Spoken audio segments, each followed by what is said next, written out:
The opening discussion about what a Mental Health Advance Directive, or MHAD, is and the benefits to the individual are a pivotal moment in the process. There's an investment in time and care in an effective approach, but that investment can set up an individual or client for future outcomes that shorten the duration of a crisis, reduce the overall burden on the healthcare system, and aid in a much more positive outcome for the individual.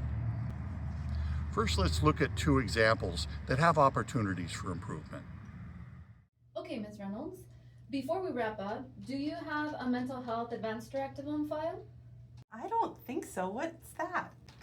It's just a form you fill out about treatment choices. If you don't have one, we can talk about it during your next visit. Oh, okay.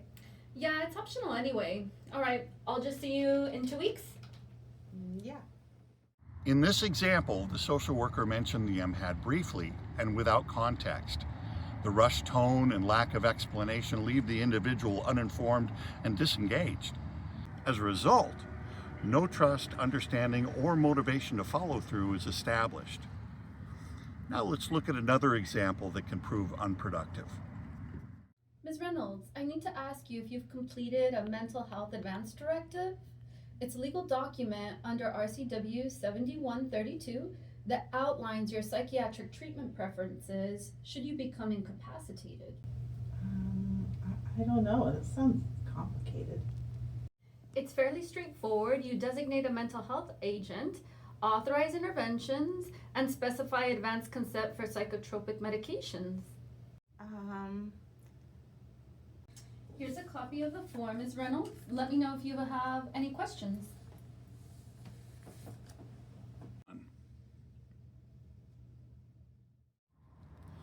Now here the social worker provided accurate but overly technical information. Without warmth or emotional connection, the MHAD feels bureaucratic, not empowering. The individual is more intimidated than informed, and in the end, feeling left on their own and pretty overwhelmed. Now, let's look at a scenario where the approach is more empathetic and collaborative, and the individual feels empowered. Gail, I wanted to ask if you've ever completed something called a Mental Health Advance Directive. Sometimes you might hear it called MHAD. No, I don't think I've ever heard of that. What is it? It's a document you can fill out when you're feeling steady. It lets you write down how you want to be treated. If you ever have a hard time in the future, you can list things like what medications help you, what doesn't, who you want to be involved in your care, and what comforts you when things get hard. So it's like me giving instructions ahead of time? Will people actually read it? Exactly, Gail. And yes, people will actually read it. It keeps your voice at the center of your care. And even if you're not feeling up to explaining everything in the moment, a lot of people find it helps them feel more in control and reduces fear about being misunderstood. You know, that really sounds helpful. I've had times when no one listened before. And that's exactly why it exists, to make sure your wishes are heard and followed. And if you want, we can go through it together at your own pace.